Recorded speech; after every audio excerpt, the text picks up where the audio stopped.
Una fría mañana de abril, año 2004, dos chicos de Washington fueron los primeros en ver uno de los varamientos masivos de ballenas más grandes en la historia de los Estados Unidos.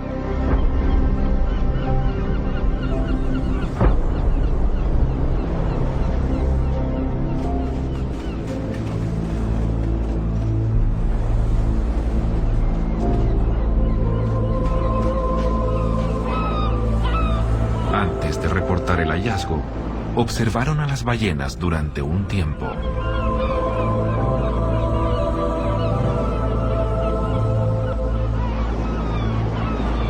Uno de los chicos tenía un teléfono con cámara. Comenzó a grabar el varamiento atentamente y se dio cuenta de algo que se veía muy extraño. Algo que definitivamente no se trataba de una ballena.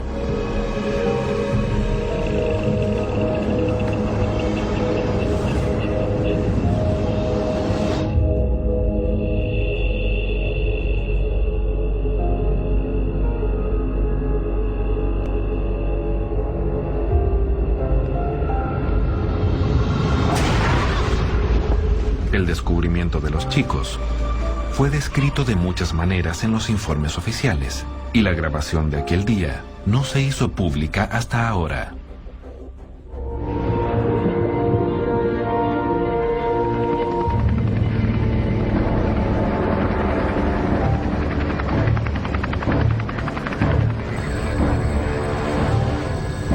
Había al menos 50 ballenas de diversas especies en el varamiento: cachalotes, ballenas francas, jorobadas y también una docena de delfines que habían varado en la playa de Mouclips en el estado de Washington.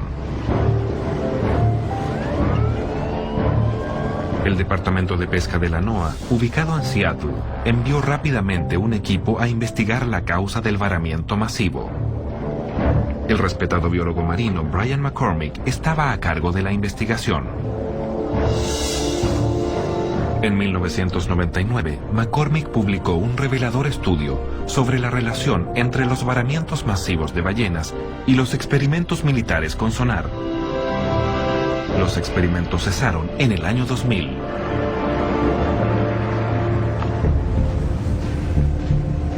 El Dr. McCormick y su equipo sospechaban que la Marina había retomado el uso del sonar. Hoy, dos miembros del equipo han decidido revelar lo que la Marina descubrió, pero que decidió ocultar al público durante años.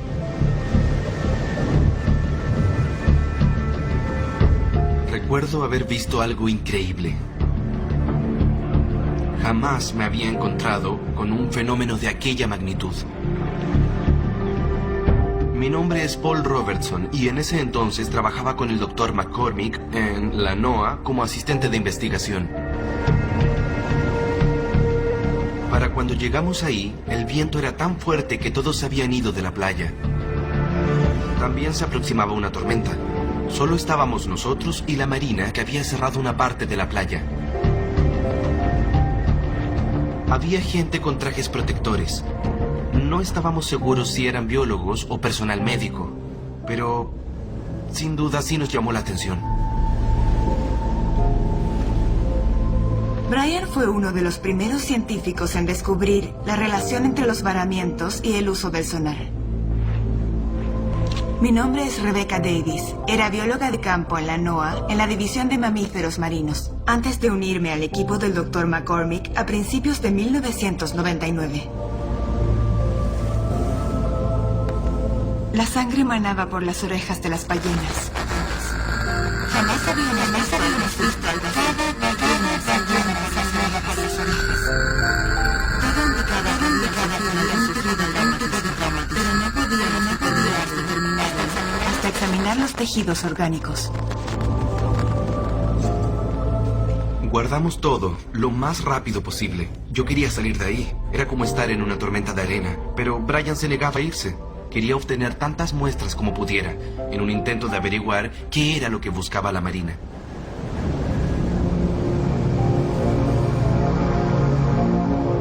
La Marina comenzó a retirarse y asumimos que era por la tormenta.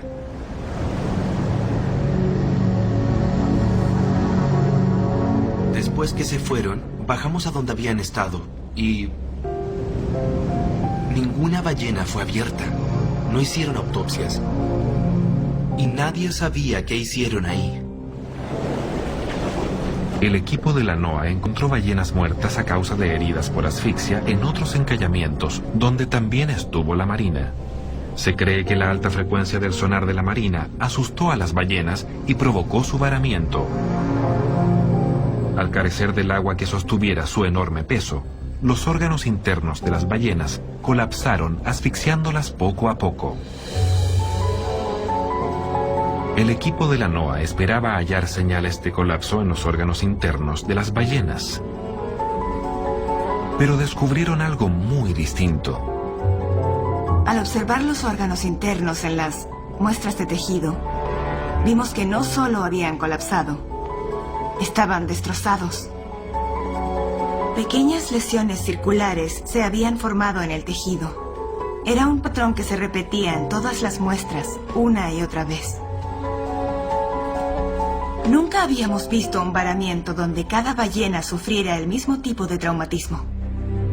Teníamos evidencia de que eran heridas fatales por impacto y de que eran causadas por lo que creíamos era un nuevo sonar de la Marina, cuya frecuencia no solo asustaba a las ballenas, las mataba. Brian se dio cuenta de que no necesitábamos el tejido para probar nuestra teoría. Podíamos usar los hidrófonos que la NOAA instala en las boyas de profundidad para grabar el sonido de la fauna marina y actividad sísmica. Y tenían una de estas boyas en el lugar. Seguro nos daría la información que buscábamos. El sonar, la reacción de las ballenas, todo.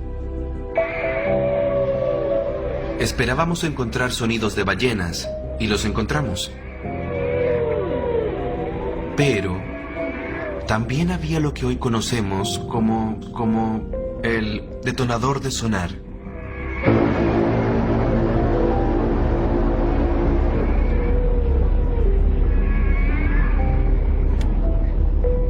Hubo un momento de silencio. Fue la calma que precede a la tormenta. Luego todo cambió.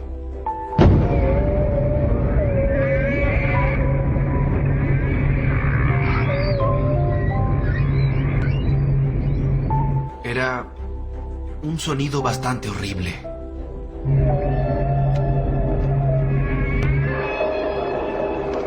Tenía que ser la Marina. Solo ellos pudieron hacerlo. Brian estaba tan concentrado en identificar la explosión sónica que casi olvidaba lo demás.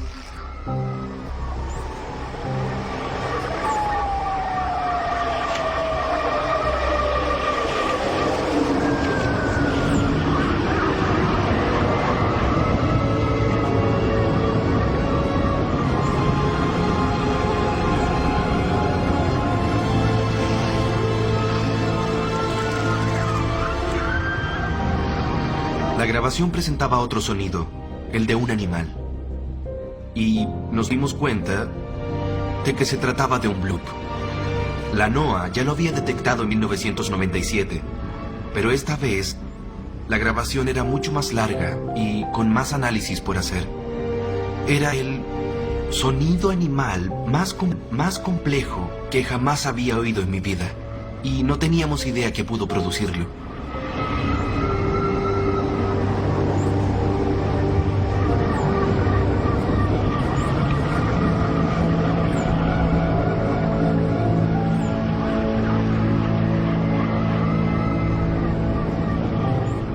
El equipo de la NOAA detectó un alarmante aumento de varamientos masivos en ambas costas de Estados Unidos.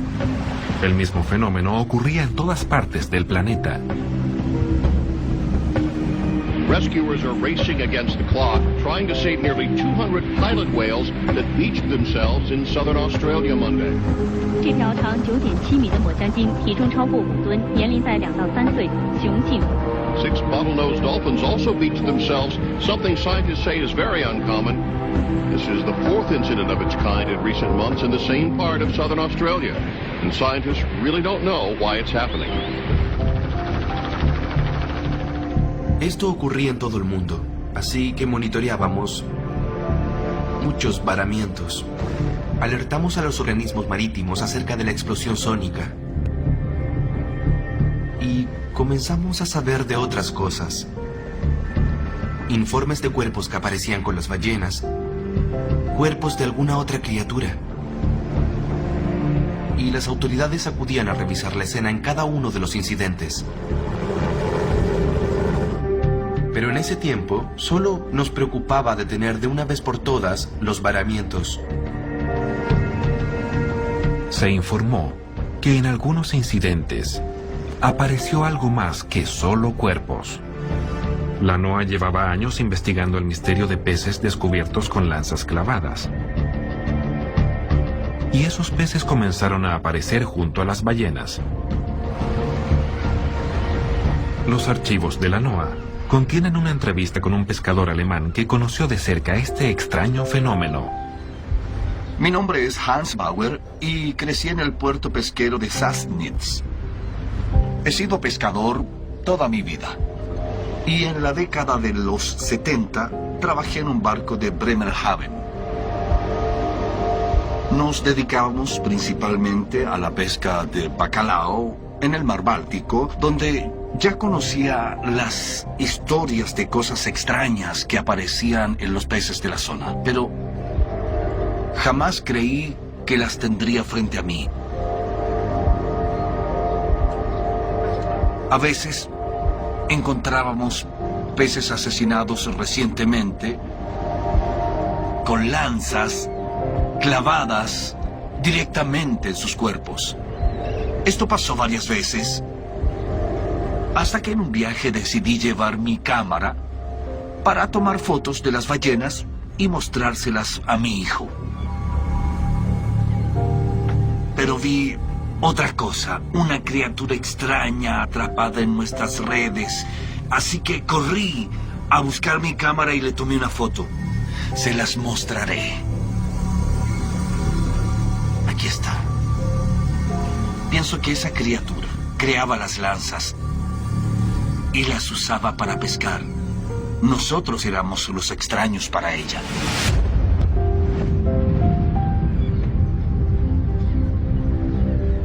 Solicitamos información al Departamento de Defensa y tratamos de conseguir una orden judicial contra la Marina, pero no fue posible. Las autoridades afirmaron que solo estudiaban las anomalías y que ignoraban la causa. Seguimos estudiando estos eventos gracias a la única prueba contundente que teníamos, aquella grabación. Nosotros escuchamos la grabación detenidamente muchas veces e incluso hicimos comparaciones entre delfines y ballenas. Los delfines tienen una cantidad impresionante de sonidos y en el caso de las ballenas son tan complejos que parecen canciones. Sin embargo, este sonido era mucho más complejo y avanzado que todo lo demás. Esta nueva grabación tenía mucho más material que la original y pensamos que resolver el misterio sí era posible, pero íbamos a necesitar ayuda.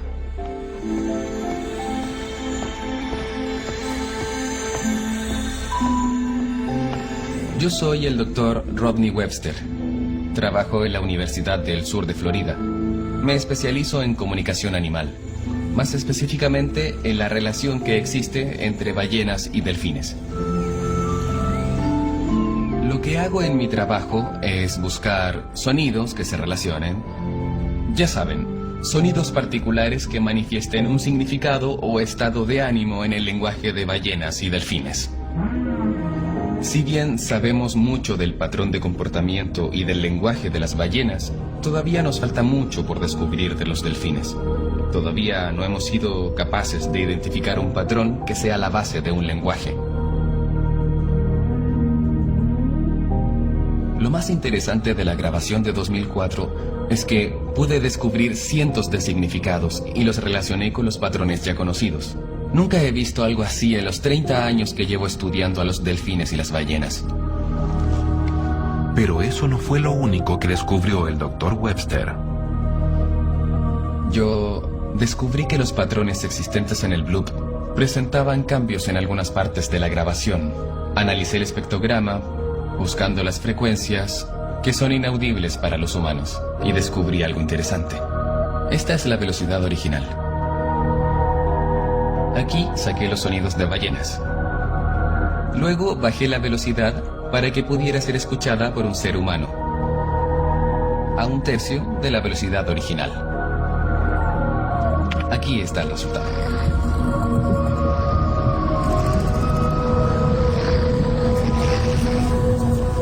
Tenemos múltiples individuos. Literalmente son miles de significados diferentes, al menos la mitad de distintos individuos. Así que lo que ves aquí es un lenguaje. Ellos están hablando.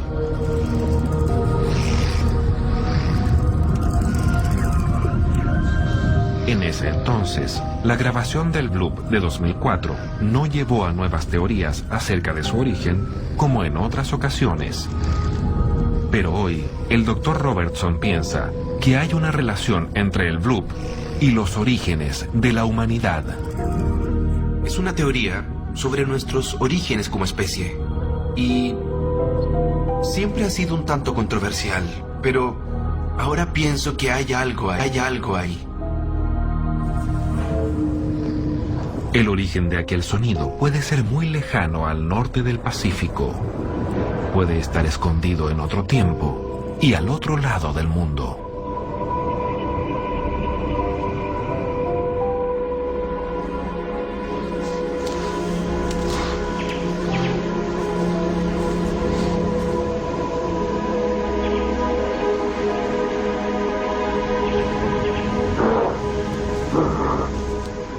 Bajaron de los árboles.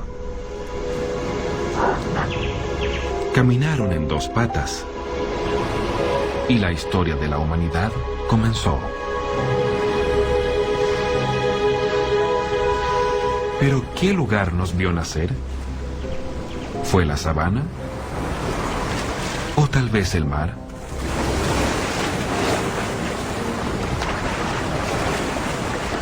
Algunos científicos creen que nuestros ancestros dejaron el bosque para ir al mar, y que una vez ahí, en las aguas poco profundas, desarrollaron su capacidad de andar en 2 patas, y esperaban hallar comida en la orilla fácilmente.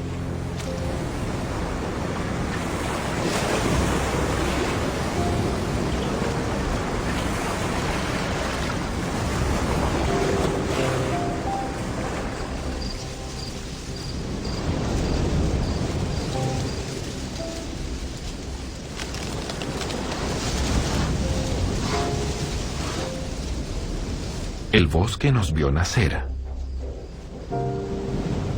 Pero el mar nos hizo evolucionar.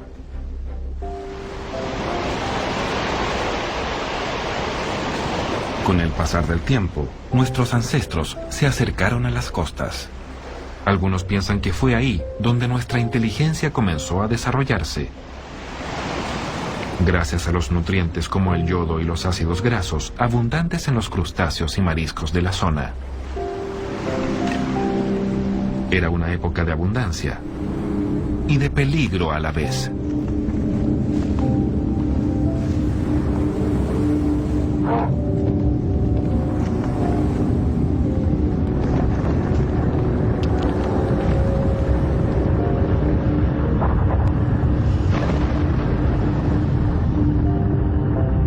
La costa no estaba exenta de actividad volcánica y pronto sería inundada por la fuerza del mar.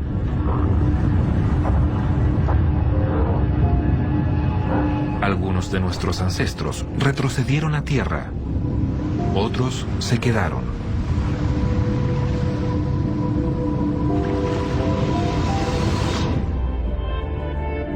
La capacidad de andar en 2 patas y un cerebro avanzado que requiere nutrientes marinos. Estas y otras características apoyan una teoría sobre la evolución humana, conocida como la teoría del simio acuático. Las muchas diferencias entre los humanos y otros animales terrestres habrían surgido en la época donde nuestros ancestros vivieron un tiempo en el mar. Podemos respirar a voluntad, como los mamíferos acuáticos, y podemos aguantar la respiración por más tiempo que cualquier otro animal terrestre. Un buzo entrenado puede permanecer 20 minutos bajo el agua, casi tanto como un delfín. Nuestro pasado acuático aún forma parte de nosotros. Los bebés aguantan la respiración instintivamente cuando están en el agua. Y al contrario de casi todos los animales terrestres, carecemos en gran parte de pelo, que es un estorbo en el agua. Además, nuestros cuerpos poseen grasa que actúa como aislante y mantiene el calor corporal en el agua, igual que otros mamíferos acuáticos.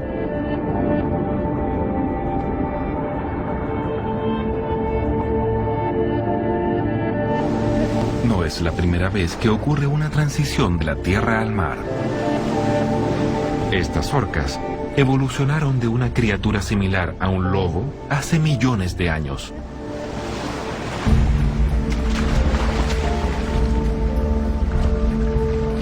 Y en algunos casos, este cambio fue aún más reciente. Un grupo de osos pardos siguió un camino distinto al resto hace tan solo 150.000 años. Evolucionaron a lo que hoy conocemos como osos polares. Esta nueva especie adquirió la capacidad de aguantar la respiración bajo el agua durante minutos y desarrolló membranas en las patas delanteras para nadar mejor. Su increíble adaptación los convirtió en un mamífero acuático.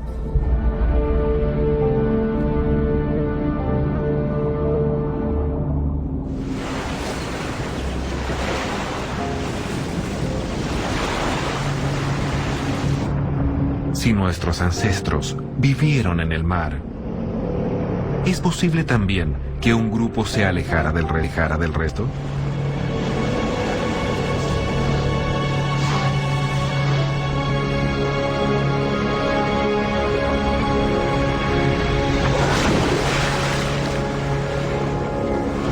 Y que, en vez de alejarse del mar, se adentrara en él.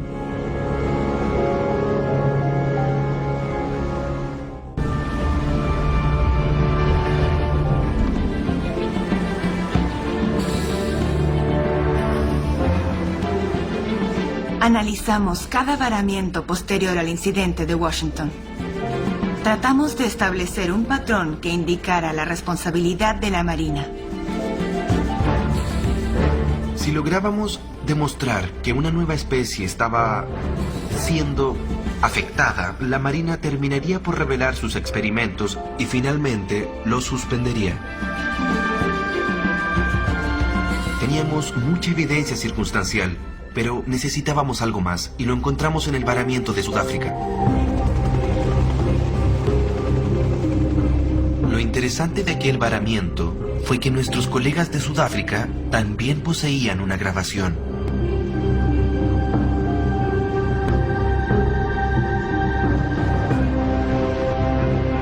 Estábamos al tanto del trabajo del Dr. McCormick y de la posible relación entre varamientos masivos y experimentos con sonar. Y también conocíamos los rumores acerca de los posibles efectos en una especie que aún es desconocida para la ciencia. Y por supuesto que sabíamos del bloop. Soy el Dr. Gavin Dittmar y soy director de investigación acústica en el Centro de Investigación de Biología Marina en la Universidad de Ciudad del Cabo. Teníamos una grabación submarina registrada a 1 kilómetro de profundidad frente a la costa de Ciudad del Cabo. Y era parte de un programa de investigación dedicado a monitorear la población de las ballenas en ciertas épocas del año. Fue por eso que contactamos al Dr. McCormick, porque creímos haber detectado lo mismo que él.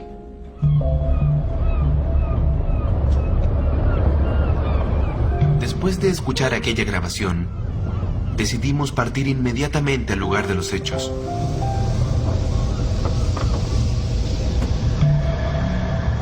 Llegamos unas 40 horas después del incidente. Y, nuevamente, no fuimos los primeros. Otros investigadores ya habían estado en la escena.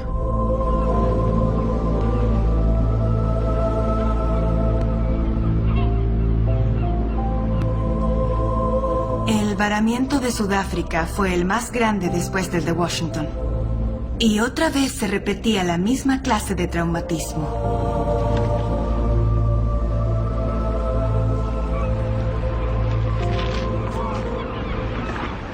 La diferencia en Sudáfrica era la nueva grabación. Sabíamos que se trataba del bloop, asociado con la misteriosa criatura, y la explosión sónica de baja frecuencia era la misma. Pero entonces, lo diferente fue lo que pasó antes de la explosión. Aparecieron sonidos de la misteriosa criatura bloop, y eran obviamente similares a los de la grabación original. Esta vez, aparecieron sonidos de delfines. Algo no muy sorprendente puesto que suelen quedar varados en estos incidentes. Pero aquí había comunicación. De ida y de vuelta entre los delfines y las criaturas bloop. Y eso nos hizo pensar, ¿será un delfín? ¿Una nueva especie tal vez? Y comenzamos a pensar que todo estaba más claro. De nuevo, le preguntamos a la Marina y al gobierno sudafricano si habían realizado ejercicios en conjunto con los Estados Unidos. Y de nuevo no conseguimos nada. Casi habíamos terminado en África. Confirmamos que el varamiento fue causado por una explosión sónica. Además, teníamos 2 grabaciones. Y creíamos tener evidencia que confirmaba nuestra teoría acerca de lo que ocurrió. Pero el Dr. Dittmar nos pidió que confirmáramos algo más. Un guardia costero nos llamó. Pensó que podría interesarnos.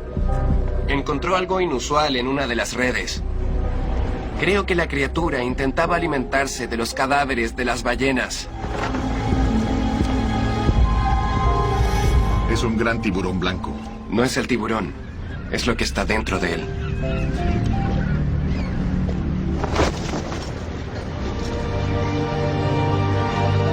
Se veía muy mal y olía aún peor. Eran partes de lo que parecía ser un delfín o una foca, pero claramente no pertenecía a ninguna especie conocida. Y no era lo único que había. No sabíamos de qué se trataba.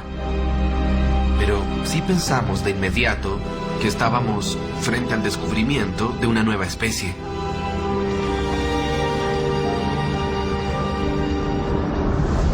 El tiburón presentaba heridas punzantes en su hocico y branquias. Al comienzo pensé que pudieron ser causadas cuando lo subieron al barco. Pero luego encontré un aguijón de mantarraya dentro de una herida. Pudo haber llegado ahí por una pelea. Ciertas especies de tiburones comen mantarrayas. Y luego recordé que no era el caso con el tiburón blanco. Y decidí conservar el aguijón. Pensé que se trataba de algo interesante y que luego podría publicar un estudio al respecto. Me llamó la atención, es todo.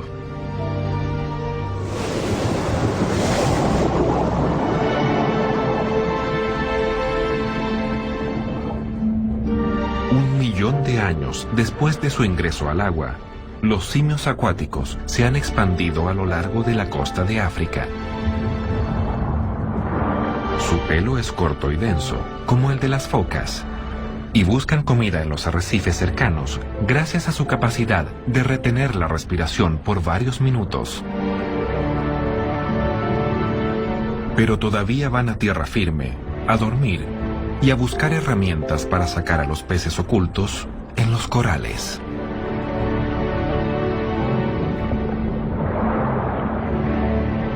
Eso no les impide adaptarse bien a este nuevo mundo. Y a medida que se adentran en el mar, descubren cosas inesperadas.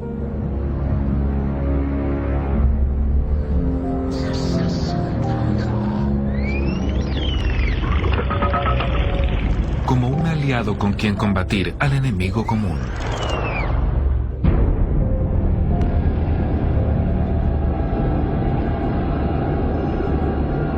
La presencia de la Marina estadounidense en una serie de varamientos masivos a lo largo del mundo llevó a muchos científicos a pensar que habían reanudado las pruebas con sonar en profundidad.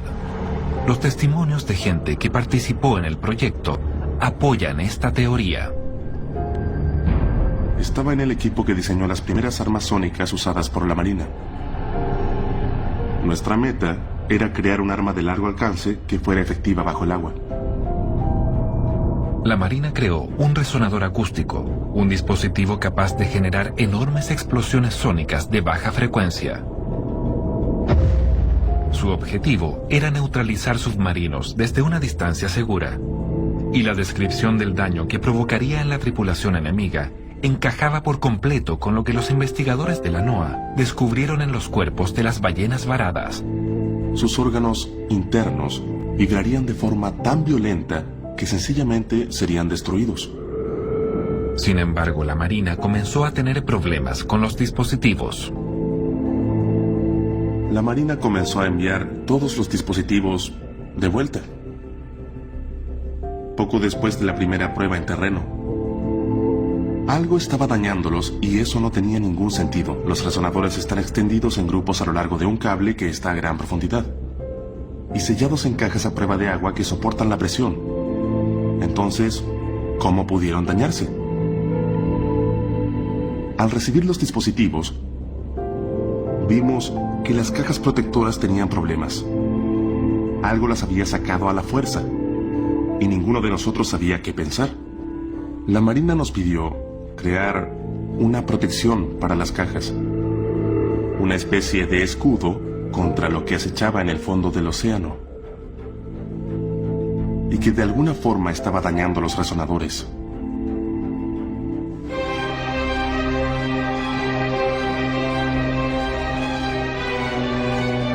Llevamos el cuerpo de regreso al laboratorio, pero no estaba en buenas condiciones.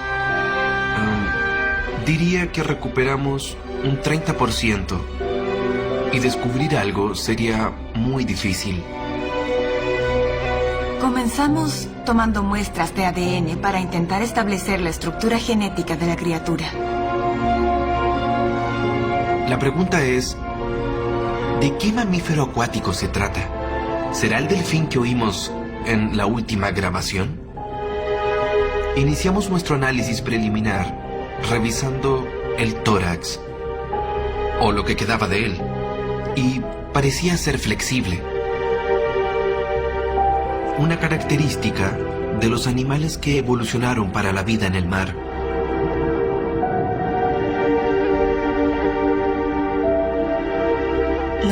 Los dientes eran todo un misterio.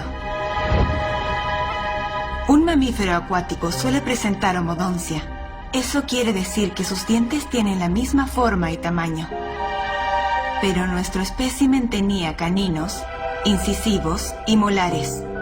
Una dentadura omnívora. Ningún mamífero marino es omnívoro. De todas las partes que recuperamos, la aleta de la cola estaba en el mejor estado. Se parecía a la de un manatí. Si mal no recuerdo, alguna vez hubo una especie de manatí que vivía en la costa del Pacífico, pero fue cazada hasta su extinción. Y nos preguntamos si se trataba de una población oculta o un pariente desconocido de esta especie. Usamos los rayos X y había huesos en la aleta de la cola. No podía ser un manatí. Ninguna ballena tiene huesos en la cola. Entonces, ¿a qué nos estábamos enfrentando? Y luego estaba el cráneo. Faltaba más de la mitad. Y tenía un agujero en el hueso frontal, justo sobre los ojos. Pensé que sería un orificio respiratorio, pero no se parecía en nada al de los delfines. El cráneo estaba tan destrozado que no pudo ser reconstruido. El equipo envió moldes de resina a un experto forense en un intento de recrear el aspecto de la criatura a partir de sus fragmentos. Y luego encontramos restos de huesos de pelvis. Las focas tienen esos mismos huesos, pero su fémur es corto. Incluso con las partes faltantes, el de nuestro espécimen era mucho más largo. Así que, después de todo nuestro análisis, no llegamos a ninguna conclusión sobre estos supuestos mamíferos marinos. No era una foca, tampoco era un manatí, y si bien se comunica con los delfines, no es uno de ellos, al menos no desde nuestra perspectiva.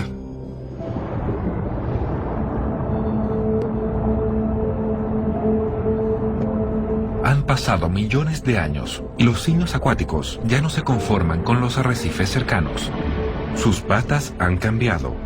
Ahora tienen aletas en las patas y la espalda. Al igual que las focas, evolucionaron y solo vuelven a tierra para parir y descansar. Pero no son los únicos.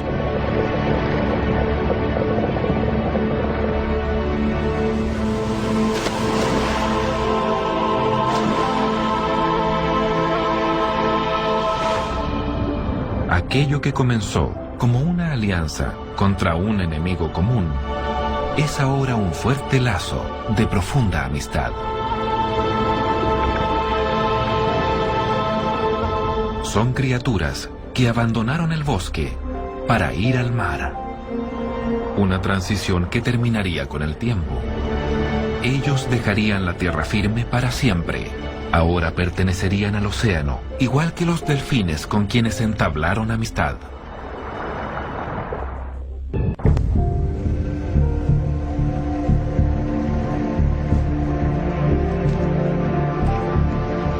Ryan y yo intentamos darle sentido a las demás partes. Y encontramos un hueso, tal vez una costilla, que probablemente salió de una ballena y no era parte de esa criatura. Tenía ciertas marcas, la punta estaba esculpida y no sabíamos qué pensar al respecto. Claramente alguien había manipulado aquel hueso y lo hicimos a un lado para estudiarlo posteriormente. Comencé a trabajar con las falanges. Estos huesos forman parte de las aletas de un delfín o de una foca. Los delfines las tienen en sus aletas pectorales, mientras que en el caso de las focas están en las aletas delanteras y posteriores. Intenté ver si los huesos de esta criatura encajaban con la estructura ósea de esos mamíferos, pero no tuve éxito. Comenzamos nuestro análisis de tejidos con la grasa corporal. Y después de algunas pruebas, analizando el contenido, descubrimos la presencia de un inusual ácido graso que podía mantenerse líquido y conservar sus propiedades aislantes en aguas muy heladas. Jamás habíamos visto algo así antes. El equipo descubrió la mioglobina, una hemoproteína que guarda oxígeno en los músculos, y una red de vasos sanguíneos que mantienen funcionando los órganos vitales. Ambas adaptaciones presentes en los mamíferos acuáticos. Descubrimos algo más. Esta criatura fue afectada por el sonar de la marina y su tejido estaba destruido, igual que el de las ballenas, y de algo estaba seguro. Había sufrido los mismos daños. El equipo de la NOAA estaba seguro de que las pruebas de la Marina ya no afectaban solo a las ballenas, sino también a una nueva especie.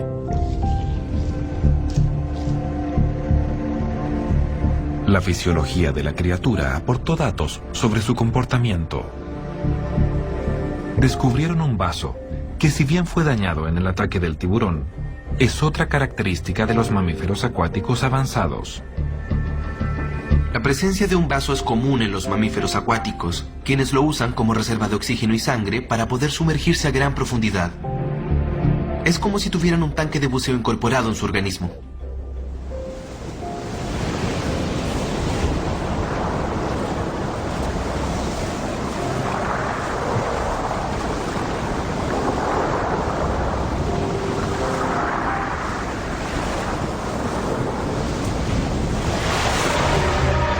son mamíferos acuáticos que perdieron su pelo, igual que los delfines, y cambiaron el color de sus pigmentos. Los adaptaron a su nuevo mundo. Su cuerpo está hecho para soportar la elevada presión del océano. Su caja torácica flexible protege los pulmones y el pecho al sumergirse. Conservaron la cresta craneal, un legado de sus ancestros primitivos que los ayuda a desplazarse dentro del agua.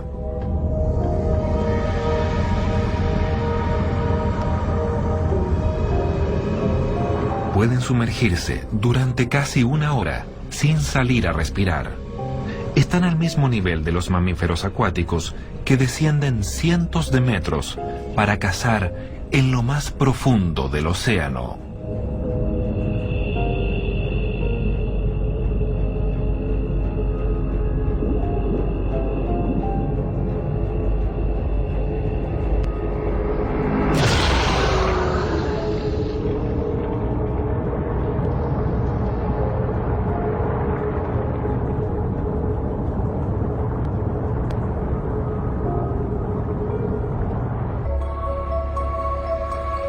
Cada nuevo descubrimiento traía consigo montones de preguntas acerca de lo que encontramos, acerca de su significado.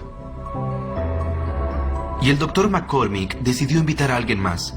El equipo sudafricano se demoraba tanto en obtener el permiso para sacar el material del país que Brian decidió hacerlo venir. Era un colega del Instituto Smithsoniano cuyo trabajo ya conocía. Yo me especializo en biomecánica, el estudio del movimiento en los animales. Mi nombre es Stephen Pearsall. El Dr. McCormick me pidió que analizara los restos de aquella criatura y supe de inmediato que sería todo un misterio.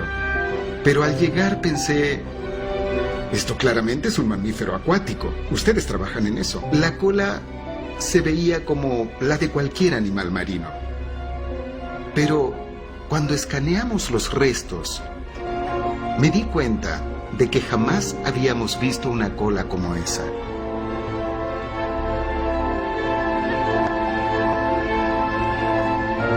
Observando la estructura de la cadera, el Dr. Pearsall reconoce algo extrañamente familiar. Y eso fue impresionante. Porque si ves las caderas de un ser humano, tienen un hueso conocido como cresta ilíaca, diseñado para sostener el peso. Los órganos internos existen gracias a él. La parte confusa fue que la criatura parecía tener un hueso similar en su cadera, y eso no tenía sentido. Hasta que me di cuenta de que usábamos el ángulo equivocado. Mirábamos las imágenes de esta forma cuando solo teníamos que verlas de esta otra.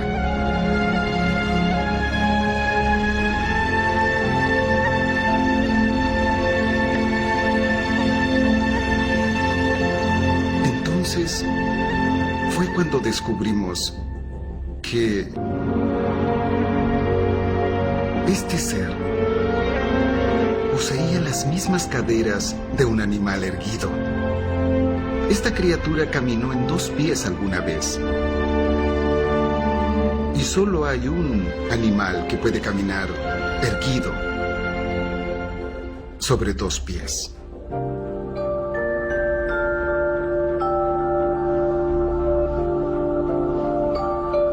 Después de intentar muchas formas basadas en lo que conocía, por fin me di cuenta de que había una que no había intentado.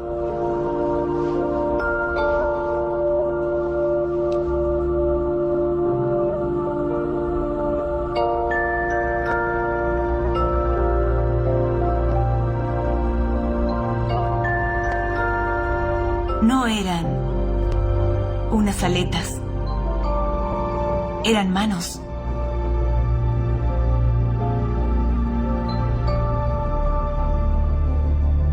Becky descubrió que esta criatura tenía manos. El descubrir que esta criatura caminó en tierra firme sobre 2 pies como nosotros, porque era uno de los nuestros, cambió todo.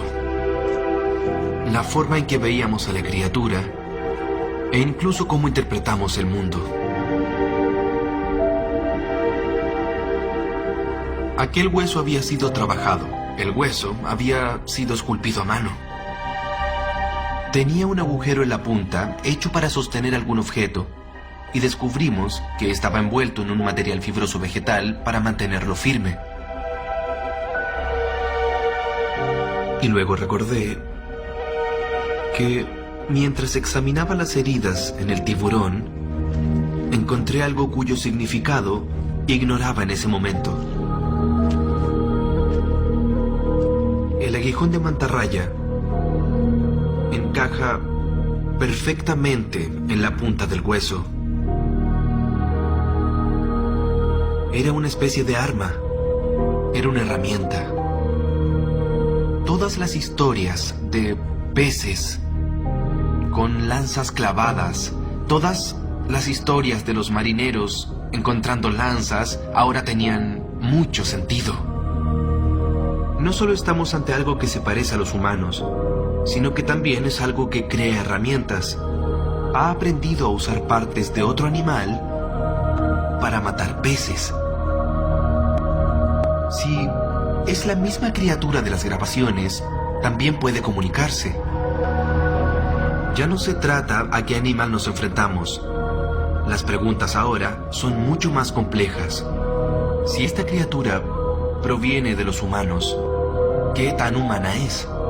Y si viaja en grupos, ¿posee habilidades sociales? ¿Siente emociones? ¿Empatía? ¿Cuán humana es esta criatura?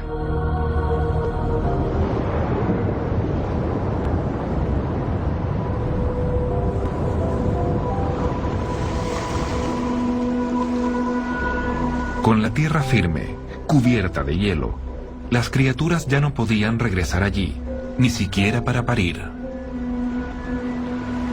Se había tornado un lugar frío e inhóspito.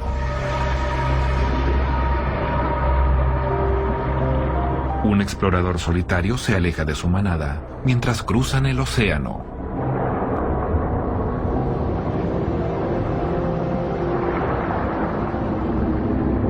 Buscan algo de alimento en la inmensidad del océano.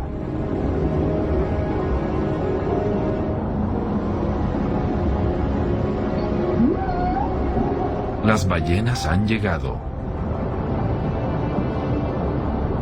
Y también el tiburón, que las acecha.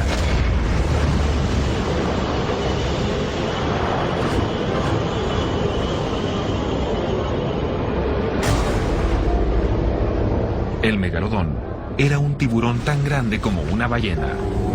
Un tiburón que se alimentaba de ballenas. Hace 1,5 millones de años, estas criaturas se enfrentaron al monstruo más gigantesco del océano. Un monstruo que las vio viajar en manadas.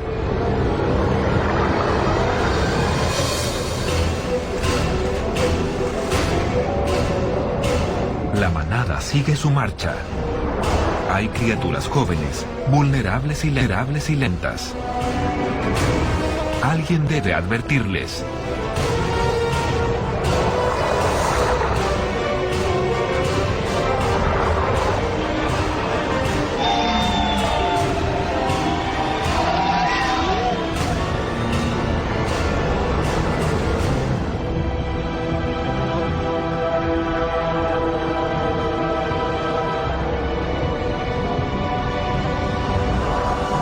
Ellas no ven al tiburón, pero él sí las ve. El gran monstruo atacará a la manada desde lo profundo del océano.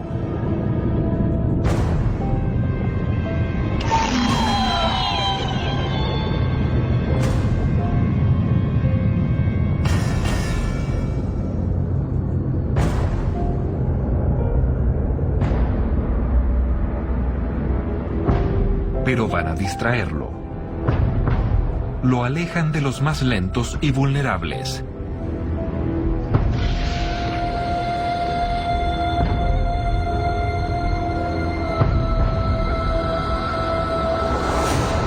El objetivo del tiburón ha cambiado.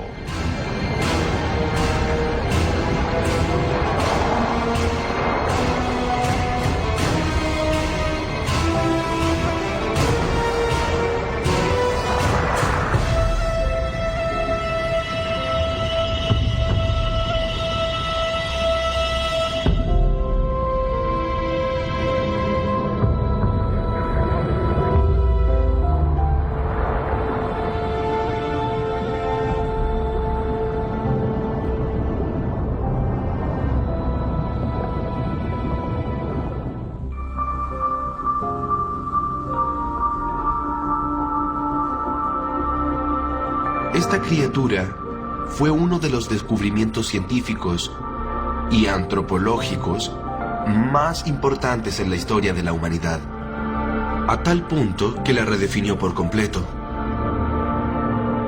Un ser inteligente, con manos capaces de crear herramientas, que evolucionó de un primate y caminaba erguido sobre la tierra igual que nosotros. Muy parecido a nosotros, pero la pregunta era ¿qué tanto nos parecemos? Pero los científicos estaban a punto de responder una pregunta mucho más simple. ¿Cuál era su apariencia?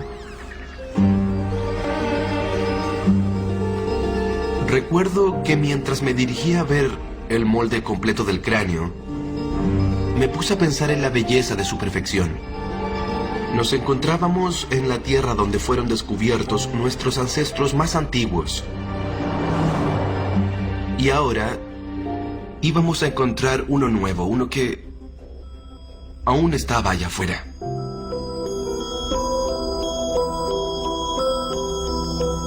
Soy la doctora Lian Visser y soy antropóloga forense en el Departamento de Evolución Humana de la Universidad Witwatersrand en Sudáfrica.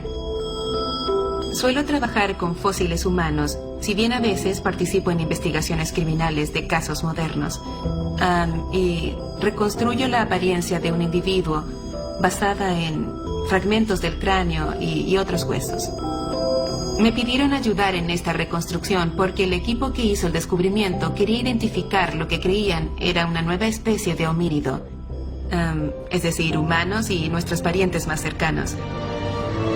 Pero la mayor sorpresa estaba por venir. No se trataba de un fósil, sino de un descubrimiento contemporáneo.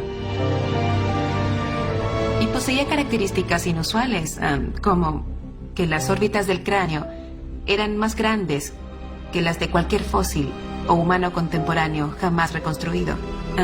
Los ojos eran muy grandes, y eso es algo que suele estar presente en animales nocturnos y también en animales acuáticos. Esto es muy interesante.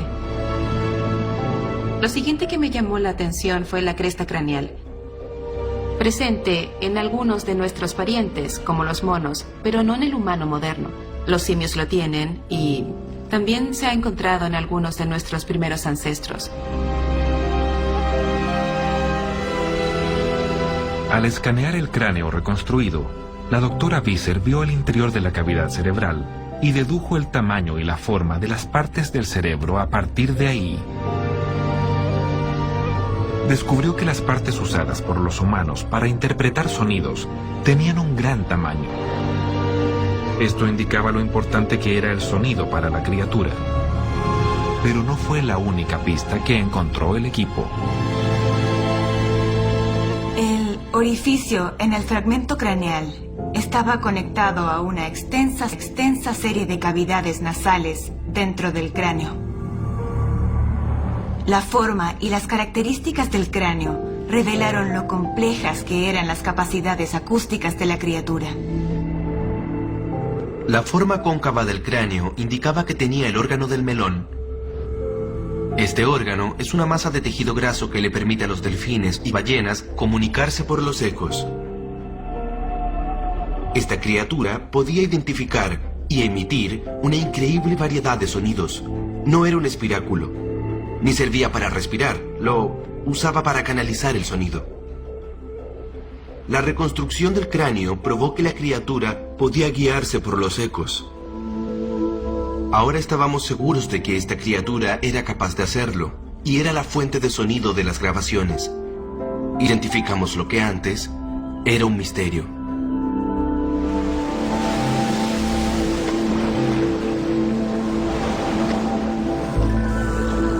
Localización por ecos, el sonar de la naturaleza. La emisión de sonidos de alta frecuencia que rebotan con los objetos y le dan al animal un mapa con el cual orientarse.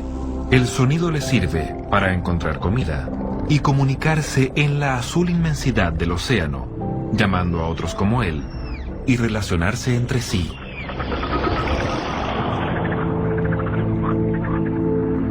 Sin dudas, habíamos encontrado al animal que producía el bloop.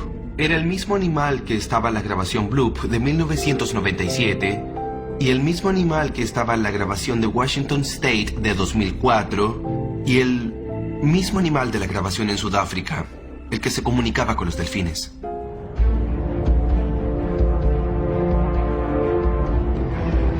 Las criaturas y los delfines se comunicaban entre sí para la cacería de sardinas. Un cardumen emigrando atraerá a casi todos los depredadores del océano desde muy lejos. Pero solo hay dos que trabajan en equipo.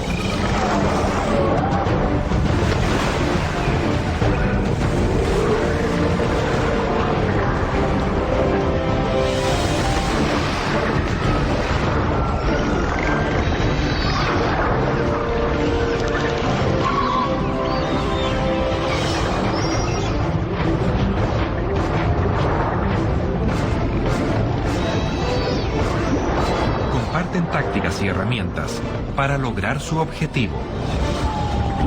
Encierran al cardumen y se turnan en su ataque. Las sardinas están rodeadas.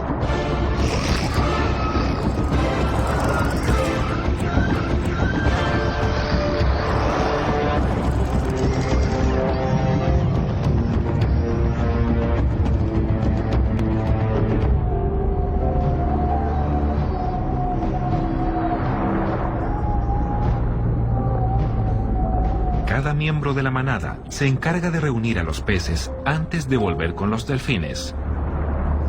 Allí, todos compartirán el festín.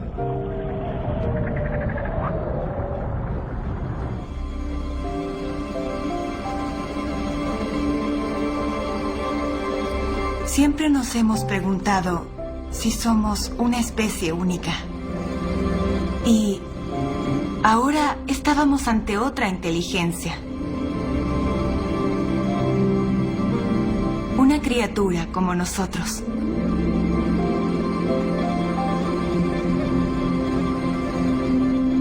No, nosotros descubrimos una criatura mítica.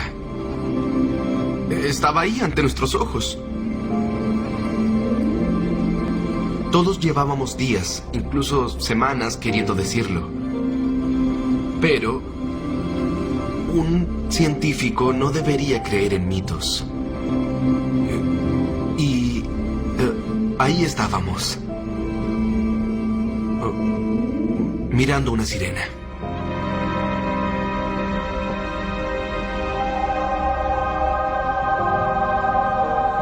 Me pregunté cómo esta criatura pudo ocultarse tanto tiempo.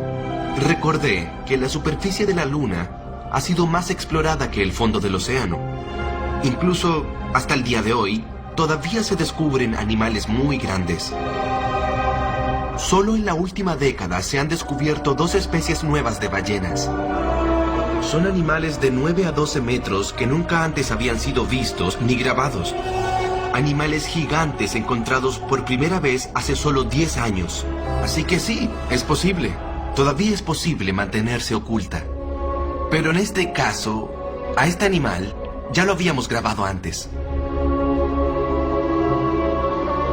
No tenemos registros, no tenemos ningún registro científico de ellas. Pero existen otros registros que conocemos desde siempre. Los marinos de todo el mundo contaban historias al respecto. Los griegos, los vikingos y los chinos las describieron en sus épocas de exploración marítima. Ninguna cultura supo de la existencia de las otras, y sin embargo todas describieron la misma criatura legendaria. Los avistamientos disminuyeron para resurgir con el Nuevo Mundo. Viajeros como Cristóbal Colón y Henry Hudson dejaron registros de estos míticos animales.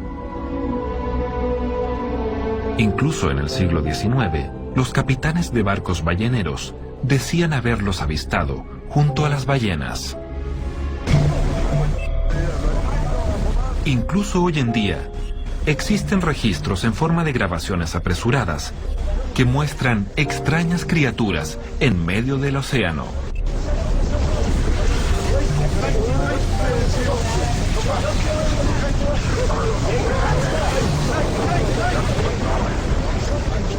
Los avistamientos más recientes pertenecen a pescadores. El registro más antiguo está en un desierto donde alguna vez existió el mar.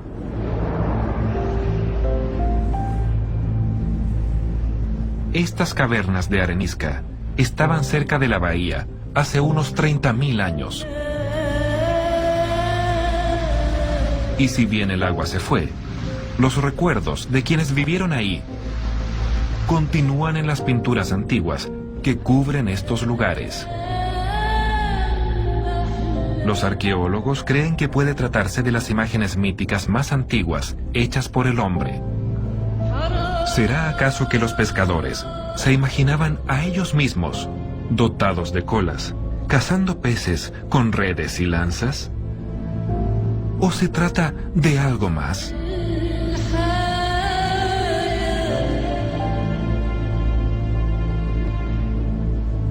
Nuestros antepasados luchaban por los terrenos de caza y pesca en contra de otras tribus o cualquier otra amenaza a su fuente de alimento.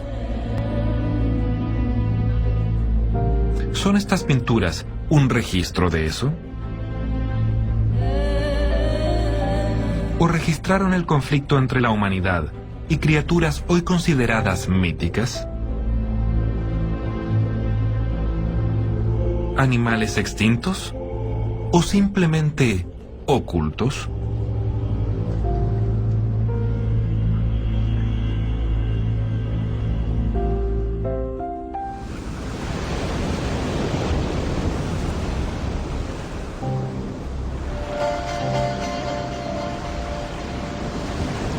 Los marinos suelen hablar de estas criaturas. Afirman verlas con frecuencia durante las mareas de primavera, en las cuales salen a la superficie.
Nuestra misión en Sudáfrica terminó y preparábamos el regreso a Norteamérica.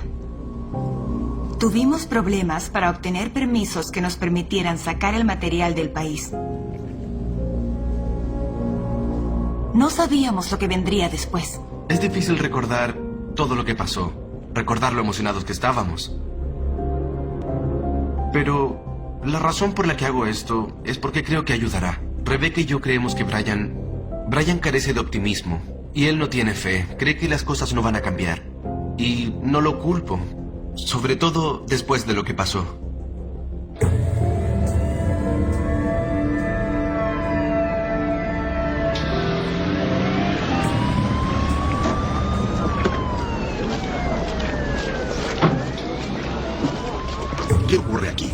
dónde sacaron esto? Intenté detener a Brian. Y después de eso, intenté llamarlo. Por semanas, pero estaba devastado. Igual que todos nosotros. La policía confiscó todo. Los archivos. Las pruebas de laboratorio. El cráneo reconstruido. Y por supuesto también el cuerpo.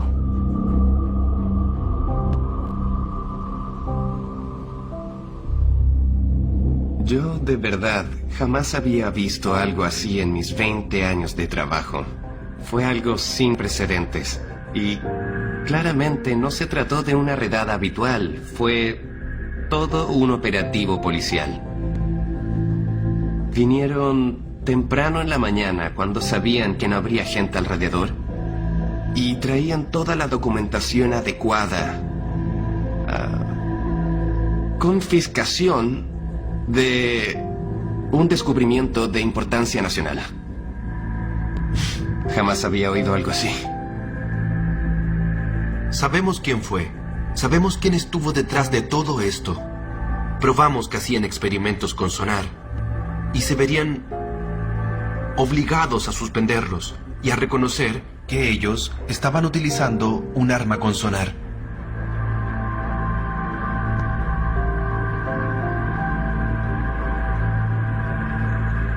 Lo único que nos quedaba, lo único que no pudieron quitarnos, fueron las grabaciones. Eran todo lo que nos quedaba.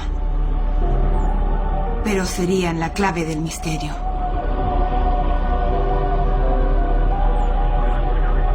Las grandes ballenas emigran hacia mares más cálidos para parir. Un ritual ancestral. Es un viaje de miles de kilómetros. Un viaje que no hacen solas.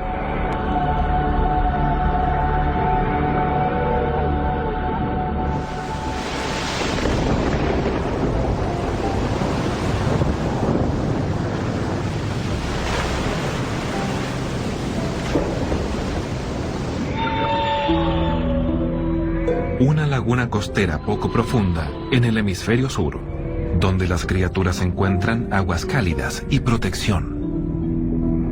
La gran esperanza de una especie afectada.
Cuando regresamos a Estados Unidos, quedamos en shock. Nuestras visas habían sido revocadas y no podríamos regresar a Sudáfrica. Así que formalizamos nuestra protesta ante el gobierno norteamericano y también lo hicimos ante el gobierno sudafricano. El gobierno sudafricano finalmente nos regresó las muestras de ADN que habían sido confiscadas del laboratorio donde eran procesadas. Las compartieron con nosotros. Debido a la similitud entre las muestras y el ADN humano, el laboratorio que realizó las pruebas afirmó que las muestras se habían contaminado con ADN humano y rechazaron los resultados. Esto parecía sacado de El Gran Hermano, la novela de Orwell. Estaban cambiando la historia. Básicamente, sacando a esta criatura de la existencia. Y la pregunta que yo me hago es, ¿por qué? ¿Están protegiendo las pruebas? ¿Quieren las criaturas solo para ellos? ¿Están experimentando con las criaturas? No lo sabemos. No lo sabemos. El tiempo era todo lo que nos quedaba ahora, así que seguimos estudiando los varamientos, en donde en algunos casos se aislaron áreas enteras, al parecer con ayuda de oficiales norteamericanos vestidos de civil. Seguíamos pensando en el varamiento de Washington. En ese entonces, creíamos que un equipo médico analizaba los efectos en las ballenas. Pero ahora teníamos una teoría algo distinta. Buscamos a los chicos que informaron del varamiento y descubrimos que la Marina ya se había contactado con ellos. Incluso, ellos fueron a sus casas y les dijeron que lo que habían encontrado era en realidad una foca en descomposición y que por eso se veía extraña. Pero el chico hizo un dibujo de lo que vio. Ahora, nadie parte de los científicos involucrados o los funcionarios de gobierno que confiscaron nuestro material podían saber el aspecto del cráneo reconstruido. Pero este chico hizo un dibujo de lo que él vio. Y era muy similar. Él vio lo mismo que nosotros. Pero eso no era todo lo que tenían. Su madre accedió a mostrarnos algo más. Nadie lo había visto. Y la Marina no pensó en revisar la cámara del teléfono del chico. No es primera vez que ocurre algo así, pero en ese tiempo, esas cámaras no eran muy comunes. De seguro la Marina ni pensó que había una.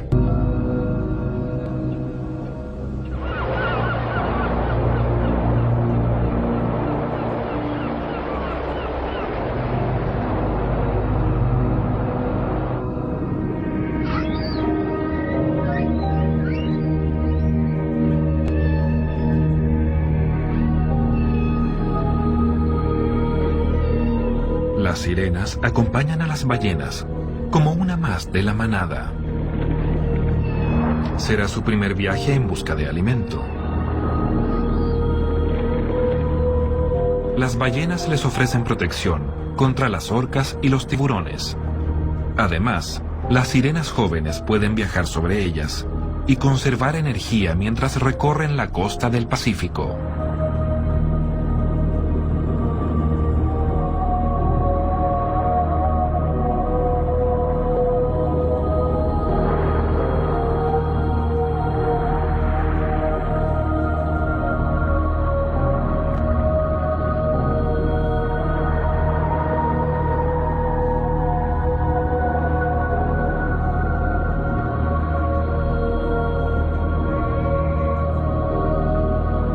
Su destino, un lugar del Océano Pacífico, donde según las grabaciones de la NOAA, se reunía una flota naval.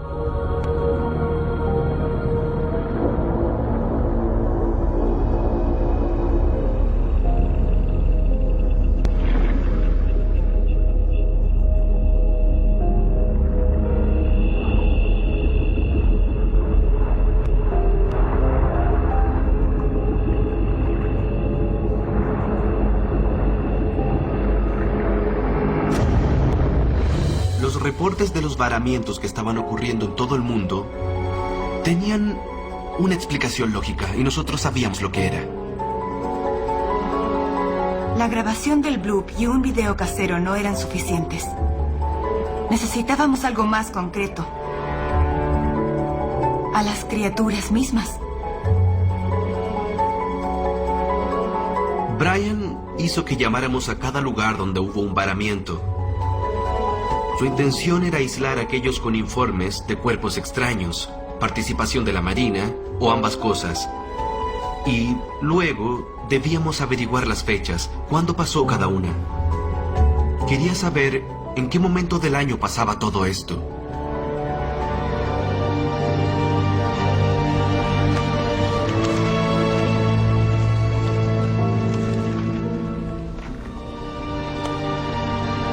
Sabíamos que aparecían con las ballenas.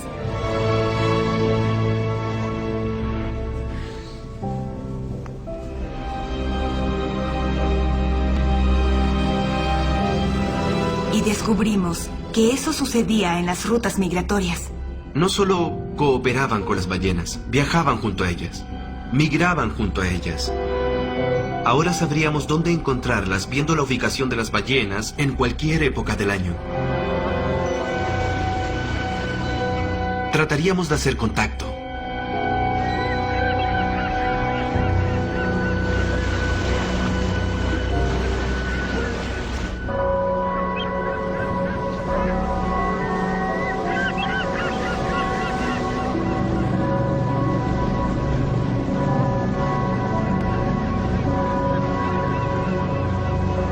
Descubrimos que las criaturas usaban las mismas rutas migratorias que las ballenas y analizamos nuestros datos al respecto, pensando que sabríamos dónde encontrarlas. Solo debíamos buscar una manada migrante. Ahora teníamos el medio para contactarlas. Usaríamos la grabación de Sudáfrica. El plan consistía en emitir la grabación bajo el agua. Sabíamos que se trataba de una especie de llamado y esperábamos obtener alguna respuesta.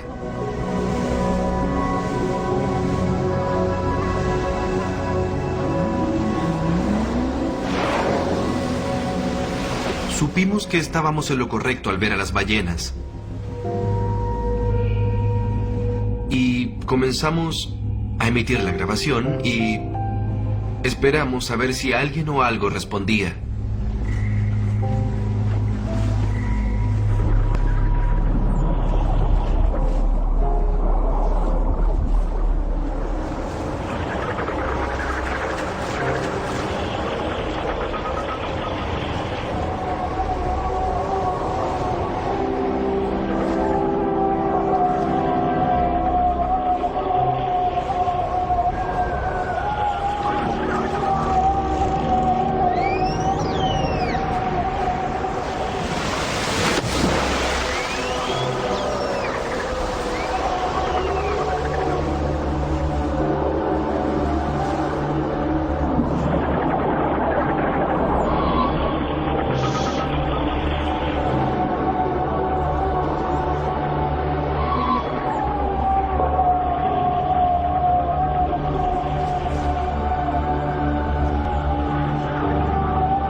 Había algo allá afuera. Ryan estaba seguro de haberlo visto. Y yo también lo vi. Estoy seguro de ello.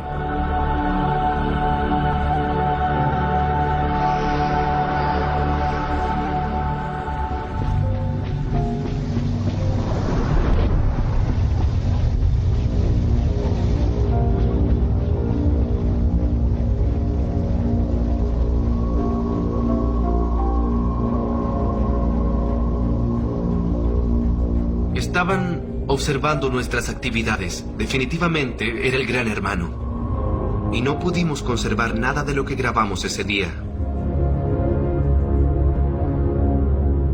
La historia seguiría sin conocerse.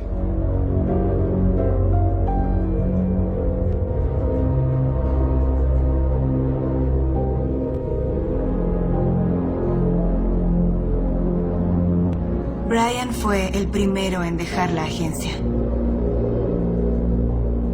Paul y yo hicimos lo mismo poco después. Brian se obsesionó por completo. Iría tras ese llamado hasta el fin de la Tierra. Y sé que aún lo hace, y tal vez encuentre algo. Después de ese día, no estoy seguro de poder ayudar. Y ni siquiera sé si debería intentarlo.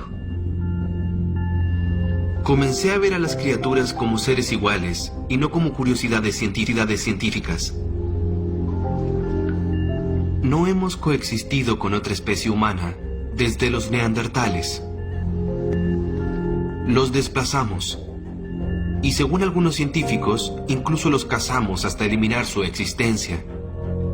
Es lo mismo que describen nuestros mitos. La historia nos enseña que repetiremos la misma tragedia que hicimos en la Tierra, en el mar. No somos buenos para coexistir. En ocasiones, hay responsabilidades que están por encima de la ciencia. Yo solo ahora deseo que la Marina detenga sus pruebas con sonar. Que se hagan investigaciones sobre sus actividades para que la justicia y la ley les impidan continuarlas. Así las ballenas estarán protegidas. Y las sirenas también.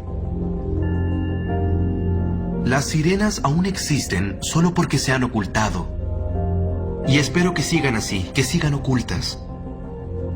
Ya no deseo buscar a quien no quiere ser encontrado.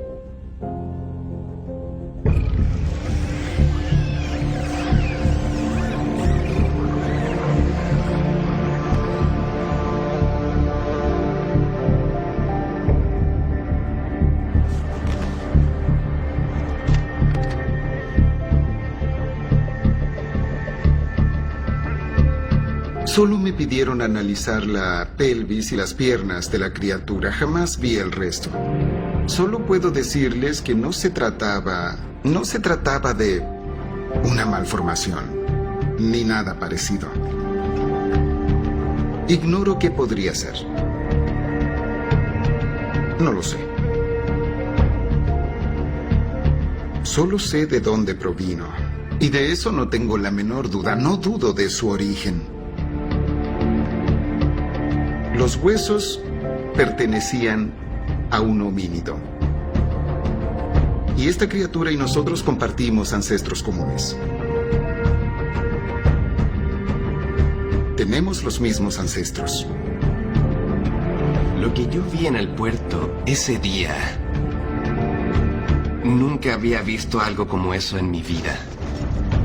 He dedicado todo mi tiempo al mar y al estudio de la vida marina. Pero